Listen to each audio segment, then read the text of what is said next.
Hi friends, ನಮಸ್ತೆ. ಇದು ನಮ್ಮದು ಹಂಪಿದ್ದು ಸೆಕೆಂಡ್ ಡೇ. ನಾವು ಬೆಳಿಗ್ಗೆ ಹೊರಟು ವಿರೂಪಾಕ್ಷ ದೇವಸ್ಥಾನಕ್ಕೆ ಹೋಗಿಬಿಟ್ಟು ಹೊರಗಡೆ ಬಂದು ಮತ್ತೆ ಹಸಿವಾಗಕ್ಕೆ ಸ್ಟಾರ್ಟ್ ಆಯಿತು. ಅದಕ್ಕೆ ಒಂದು ಹೋಟೆಲ್ಗೆ ಹೋದ್ವಿ. ಇದು ನೋಡಿ, ಅಪ್ಪು ಹೋಟೆಲ್ನಲ್ಲಿದೆ ದೇವಸ್ಥಾನ. ಈ ಹೊಸಪೇಟೆ ಒಂದು ಸ್ಪೆಷಾಲಿಟಿ ಏನಂತ ಹೇಳಿದರೆ, ಅಪ್ಪು ಅಭಿಮಾನಿಗಳು ಜಾಸ್ತಿ. ಎಲ್ಲೋದ್ರೂ ಕೂಡ ಈ ಅಪ್ಪು ಮೂರ್ತಿ, ಅಪ್ಪು ಫೋಟೋ, ಅಪ್ಪು ಹೆಸರಲ್ಲೇ ಇರ್ತವೆ ಎಲ್ಲ ಕೂಡ. ಹಾಗೆ ಈ ಹೋಟೆಲ್ ಕೂಡ. ನಾವು ಮಸಾಲೆ ದೋಸೆ ತಗೊಂಡ್ವಿ, ಭಾರಿ ದೊಡ್ಡ ಸೈಜ್ ಮಾತ್ರ ಮಸಾಲೆ ದೋಸೆ.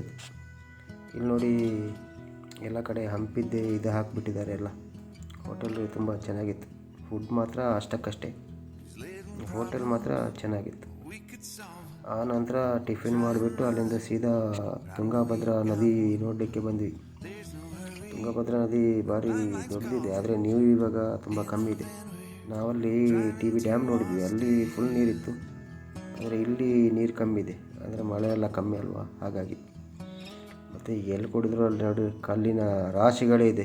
ಎಲ್ಲಿ ನೋಡಿದರೂ ಕಲ್ಲು ಕಲ್ಲು ಕಲ್ಲು. ಯಾರಿಗಾದರೂ ಮನೆ ಕಟ್ಟಲಿಕ್ಕೆಲ್ಲ ಇದ್ದರೆ ಬಂದು ತಗೊಂಡು ಹೋಗ್ಬೋದು ಮಾತ್ರ. ಫ್ರೀಯಲ್ಲಿ ಸಿಗುತ್ತೆ ಎಷ್ಟು ಬೇಕಾದರೂ. ಅಲ್ಲಿ ಬಿಟ್ಟರೆ ತಗೊಂಡು ಹೋಗ್ಬೋದು. ಹಾಗೆ ಮೊದಲೆಲ್ಲ ಫುಲ್ಲು ಬೋಟಿಂಗ್ ಇತ್ತು ಇಲ್ಲಿ. ಲಾಸ್ಟ್ ಟೈಮ್ ನಾವು ಬಂದಾಗ ಬೋಟಿಂಗ್ ಎಲ್ಲ ಮಾಡಿದ್ವಿ. ಅದು ಇವಾಗ ನಾವು ಬಂದದ್ದು ಬೆಳಿಗ್ಗೆ ಅಲ್ವಾ, ಹಾಗಾಗಿ ಇವಾಗ ಬೋಟಿಂಗ್ ಇರಲಿಕ್ಕಿಲ್ಲ. ಸಂಜೆ ಹೊತ್ತು ಬೋಟಿಂಗ್ ಇರ್ಬೋದು. ಇವಾಗ ನೋಡಿ, ಗಂಟೆ ಇನ್ನೂ 9 ಆಗಿಲ್ಲ, ಅಷ್ಟರೊಳಗೆ ಎಷ್ಟೊಂದು ಬಿಸಿಲಿದೆ ನೋಡಿ. ನಾನು ಅಂದ್ಕೊಂಡಿದ್ದೆ ನಮ್ಮೂರಲ್ಲೇ ಜಾಸ್ತಿ ಬಿಸಿಲು ಅಂತ. ಇದಕ್ಕೆ ಕಂಪೇರ್ ಮಾಡಿದರೆ ನಮ್ಮೂರು ಏನೂ ಇಲ್ಲಪ್ಪ. ಇಲ್ಲಿ ಅಲ್ಲಿಗಿಂತ ಡಬಲ್ ಇದೆ ಇಲ್ಲಿ ಬಿಸಿಲು. ಈ ಬಿಸಿಲಿಗೆ ತಿರುಗಾಡೋದೇ ಕಷ್ಟ. ಒಂದು ದಿವಸದಲ್ಲೇ ನಾವು ಪಂಚರ್ ಆಗಿಬಿಟ್ವಿ.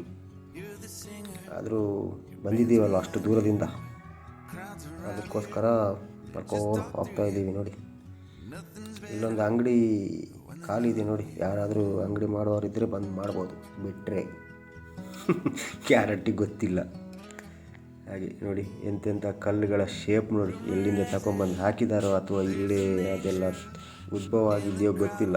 ಆದರೂ ಒಂದೊಂದು ಕಲ್ಲುಗಳು ಒಂದೊಂದು ಆಕಾರದಲ್ಲಿವೆ. ಎಷ್ಟು ಅಂತ ಹೇಳಿದ್ರೆ ಕೋಟಿಗಟ್ಟಲೆ ಇರ್ಬೋದು. ಎಷ್ಟಂದ್ರೆ ಇದು ಹನುಮಂತಂದು ಜನ್ಮಸ್ಥಳ ಅಲ್ವಾ, ಹಾಗಾಗಿ ಕೂಡ ಇರ್ಬೋದು ಕಲ್ಲುಗಳ ರಾಶಿ.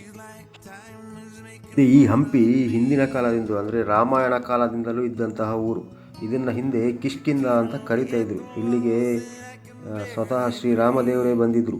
ಅಂದರೆ ಎಂಥ ಭೂಮಿ ಇರ್ಬೋದು ನೋಡಿ ಇದು. ಇಲ್ಲಿ ಹುಟ್ಟಿದವರೆಲ್ಲ ಪುಣ್ಯಾತ್ಮರಪ್ಪ. ಹನುಮಂತಂದು ಕೂಡ ಜನ್ಮಸ್ಥಳ ಇಲ್ಲೇ ಇರೋದಲ್ವ, ಅಂಜನಾದ್ರಿ ಬೆಟ್ಟ ಇಲ್ಲಿಗಿಂತ ಸ್ವಲ್ಪ ದೂರದಲ್ಲಿದೆ. ಇದು ನೋಡಿ, ಗುಹೆ ಥರ ಇದೆ ಕಲ್ಲುಗಳಿಂದ. ಎಷ್ಟು ಇದರ ಒಳಗೆ ಹೋಗುವಾಗ ತಂಪಾಗತ್ತೆ, ಅಷ್ಟು ಚೆನ್ನಾಗಿದೆ. ಇದು ನೋಡಿ, ಇಲ್ಲೊಂದು ಉಬ್ಬು ಶಿಲ್ಪ ಇದೆ, ಯಾವುದಂತ ಗೊತ್ತಿಲ್ಲ, ಆದರೆ ತುಂಬ ಚೆನ್ನಾಗಿದೆ ಉಬ್ಬು ಶಿಲ್ಪ. ಹಿಂದೆ ವಿಜಯನಗರದ ಅರಸರ ಕಾಲದಲ್ಲಿ ಈ ಹಂಪಿ ಬಹಳ ವೈಭವತೆಯಾಗಿ ಮೆರೆದಿತ್ತು ಅಂತ ಹೇಳಿದರೆ ತಪ್ಪಾಗಲ್ಲ. ಯಾಕಂತ ಹೇಳಿದ್ರೆ ಇಲ್ಲಿ ಒಂದೊಂದು ಶಿಲ್ಪಕಲೆ ನೋಡಿದರೆ ಗೊತ್ತಾಗುತ್ತೆ ನಮಗೆ. ಇದು ನೋಡಿ, ನಂದಿ, ಏಕಶಿಲೆಯಲ್ಲಿ ನಿರ್ಮಿಸಿದಂತಹ ನಂದಿ. ಇದು ನಂದಿಯ ಮೂರ್ತಿ ಎಷ್ಟು ದೊಡ್ಡದಿದೆ ಅಂದರೆ ತುಂಬ ದೊಡ್ಡದಿದೆ ಇದು. ಇದು ವಿರೂಪಾಕ್ಷ ದೇವಸ್ಥಾನದ ಸ್ಟ್ರೈಟ್ ಆಪೋಸಿಟಲ್ಲಿದೆ. ಅಲ್ಲಿ ಮೇಲ್ಗಡೆ ಎಲ್ಲ ಹೋಗ್ಬೋದು, ನಮಗಿಂದ ಹೋಗ್ಲಿಕ್ಕಾಗಲಿಲ್ಲ. ಅದಕ್ಕೆಲ್ಲ ಅದೇ ಇವರು ಹೇಳಿದರು ಗೈಡ್, ಇಲ್ಲಿ 1 ವಾರ ಬೇಕು ಅಂತೇಳಿ. 1 ವಾರ ಇಲ್ಲಿ ಸ್ಟೇ ಆಗಿ ಇಲ್ಲಿ ನೋಡಲಿಕ್ಕೆ ಅಷ್ಟು ಇದೆ ಅಂತ. ನಮಗೆಲ್ಲ ಅಷ್ಟು ಟೈಮ್ ಎಲ್ಲಿದೆ ಅಲ್ವಾ, ದುಡ್ಡು ಕೂಡ ಅಷ್ಟೇ ಬೇಕು ಮಾರ್ರೆ. 1 ವಾರ ಇಲ್ಲಿ ಕೂತ್ಕೊಳ್ಬೇಕಂದ್ರೆ ಈ ಫಾರಿನವರಿಗೆಲ್ಲ ಆಗ್ಬೋದು, ಅವರೆಲ್ಲ ತುಂಬ ಜನ ಬರ್ತಾರೆ. ಈ ಸಲ ಫಾರಿನವರು ಕೂಡ ಕಮ್ಮಿ ಇದ್ದರು. ಇದು ನೋಡಿ, ಇದು ನಂದಿಯ ಏಕಶಿಲೆಯ ಮೂರ್ತಿ. ಇದನ್ನು ಏನು ಭಗ್ನ ಮಾಡಿಲ್ಲ, ಯಾಕಂತ ಗೊತ್ತಿಲ್ಲ.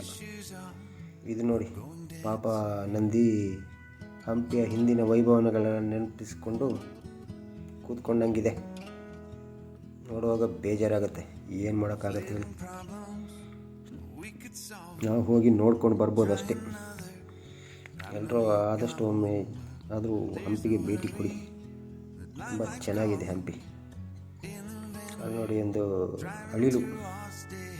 ಇಲ್ಲಿ ಅಳಿಲು ಮಂಗಗಳೆಲ್ಲ ತುಂಬ, ಚಿತ್ರದುರ್ಗದಲ್ಲಷ್ಟೇ ಅಳಿಲು ತುಂಬ ಇದ್ದಾವೆ ಕೋಟೆ ಒಳಗಡೆ ಎಲ್ಲ. ಇಲ್ಲೂ ಕೂಡ ಹಾಗೆ, ಎಷ್ಟು ಸಿಕ್ತು ಏನೋ. ಅದು ನೋಡಿ, ಬೆಟ್ಟ ಗುಡ್ಡಗಳೆಲ್ಲ ಎಲ್ಲಿ ನೋಡಿದರೂ ಕಲ್ಲಿನ ರಾಶಿಗಳೇ. ಇದು ನೋಡಿ, ಇದು ಹಂಪಿ ಬಜಾರ್. ಈ ಹಿಂದೆ ಈ ಬಜಾರ್ನಲ್ಲಿ ಚಿನ್ನ, ಬೆಳ್ಳಿ, ವಜ್ರ ಎಲ್ಲ ಸಂತೆಯಲ್ಲಿ ಮಾರ್ದಂಗೆ ಮಾರ್ತಾ ಇದ್ರಂತೆ. ಇವಾಗ ಏನಿಲ್ಲ, ಎಲ್ಲ ಬರಿದಾಗಿ ಬಿಟ್ಟಿದೆ. ಆ ವೈಭವದ ದಿನಗಳನ್ನು ನಾವು ಇಮ್ಯಾಜಿನ್ ಮಾಡ್ಕೊಳ್ಬೇಕಷ್ಟೇ, ಆ ಥರ ಆಗಿದೆ. ಅದು ನೋಡಿ, ಸ್ಟ್ರೈಟ್ ಆಪೋಸಿಟಲ್ಲಿ ವಿರೂಪಾಕ್ಷ ದೇವಸ್ಥಾನ ಇದೆ. ಆಮೇಲೆ ನಮಗೆ ಎಲ್ಲೆಲ್ಲಿ ಪ್ಲೇಸ್ ಅಂತ ಗೊತ್ತಾಗಿಲ್ಲ, ಹಿಂದೆ ಹೋಗಿದ್ದೆ ಒಮ್ಮೆ, ಆದರೂ ಅದು ಮರ್ತೋಯ್ತು. ಅದಕ್ಕೋಸ್ಕರ ಒಂದು ರಿಕ್ಷಾ ಬುಕ್ ಮಾಡಿದ್ವಿ. ಅದಕ್ಕೆ ರಿಕ್ಷಾದಲ್ಲಿ ಹೋಗಿಬಿಟ್ರೆ ನಮ್ಮ ಟೈಮ್ ಕೂಡ ಸೇವ್ ಆಗುತ್ತಲ್ವ, ಅವರಿಗೂ ಒಂದು ಬಿಸ್ನೆಸ್ ಆಗುತ್ತೆ ಅಂತ ರಿಕ್ಷಾದಲ್ಲೇ ಹೋದ್ವಿ. ಇದು ನೋಡಿ, ವಿಷ್ಣುವಿನ ನರಸಿಂಹಾವತಾರ, ಎಷ್ಟು ಚಂದದ ಮೂರ್ತಿ ಇದು. ಅದಾದ ಕೈಯೆಲ್ಲ ಕಡಿದುಬಿಟ್ಟು ವಿಘ್ನ ಮಾಡಿಬಿಟ್ಟಿದ್ದಾರೆ. ಅಲ್ಲ, ಚಿನ್ನ ಬೆಳ್ಳಿ ಕದ್ಕೊಂಡು ಹೋದರೆ ಒಂದು ಲೆಕ್ಕ ಬೇರೆ, ಈ ಕಲ್ಲಿನ ಮೂರ್ತಿ ಕಡ್ದೆಲ್ಲ ಏನು ಸಿಗತ್ತೆ ಅವರಿಗೆ? ಯಾಕಂತ ಹೇಳಿದ್ರೆ ನಮ್ಮ ನಾಗರಿಕತೆ ಮೇಲೆ, ನಮ್ಮ ಸಂಸ್ಕೃತಿಯ ಮೇಲೆ ದಾಳಿ ಮಾಡಿದರೆ ನಮ್ಮ ದೇಶ ನಾಶ ಆಗತ್ತೆ ಅಂತ ಅವರಿಗೆ ಗೊತ್ತು. ಅದಕ್ಕೋಸ್ಕರ ನಮ್ಮ ಸಂಸ್ಕೃತಿಯನ್ನು ನಾಶ ಮಾಡಲಿಕ್ಕೆ ಪ್ರಯತ್ನಪಟ್ಟು ಇದೆಲ್ಲ ಮಾಡಿದ್ದಾರೆ. ಇದು ನೋಡಿ, ಬಡವಿ ಲಿಂಗ. ಈ ಹಿಂದೆ ಇಲ್ಲಿ 105 ವರ್ಷದ ಒಬ್ಬರು ಅರ್ಚಕರು ಪೂಜೆ ಮಾಡ್ತಾಯಿದ್ರು. ಅದೆಲ್ಲ ತುಂಬ ವೈರಲ್ ಆಗ್ತಾಯಿತ್ತು. ಇವಾಗ ಅವ್ರು ತೀರ್ಕೊಂಡು 5 ವರ್ಷ ಆಯ್ತಂತೆ. ಹಾಗಾಗಿ ಇಲ್ಲಿ ಪೂಜೆ ಎಲ್ಲ ನಿಲ್ಲಿಸಿದ್ದಾರೆ ಮತ್ತು ಬೀಗ ಹಾಕಿಬಿಟ್ಟಿದ್ದಾರೆ ಹೊರಗಡೆಯಿಂದ. ಇದು ಲಿಂಗದ ಸ್ಪೆಷಾಲಿಟಿ ಏನಪ್ಪ ಅಂತ ಹೇಳಿದ್ರೆ ಓಪನ್ ನೋಡಿ, ಮೇಲ್ಗಡೆ ಓಪನ್. ಇಲ್ಲಿ ನೋಡಿ, ಮಳೆ ಬರಲ್ಲ ಹಂಪಿಯಲ್ಲೆಲ್ಲ, ಆದರೂ ಕೂಡ ನೋಡಿ ಇಲ್ಲಿ ನೀರಿದೆ ಕೆಳಗಡೆ. ಅದೇ ಆಶ್ಚರ್ಯ, ಎಲ್ಲಿಂದ ನೀರು ಏನು, ನೀರು ಆವೇ ಆಗಲ್ವ ಮಾರ್ರೆ, ಯಾವಾಗಲೂ ಹೀಗೆ ಇರುತ್ತಂತೆ ನೀರು. ಯಾರು ಏನು ಅದಕ್ಕೆ ನೀರು ತಂದು ಇಯ್ಯಲ್ಲ. ಆ ಹಿಂದಿನವ್ರು ಯಾವ ಇದರಲ್ಲಿ ಟೆಕ್ನಾಲಜಿಯಲ್ಲಿ ಮಾಡಿದ್ದಾರೆ ಇವರಿಗೆ ಗೊತ್ತು. ಅದೇ ನಮ್ಮ ದೇಶದ ಅದ್ಭುತ ಅಲ್ವದು. ಇವಳು ನೋಡಿ, ರೀಲ್ಸ್ ಮಾಡ್ತಾ ಇದ್ದಾಳೆ ಅವಳ ಚಾನೆಲ್ಗೆ ಹಾಕಲಿಕ್ಕೆ.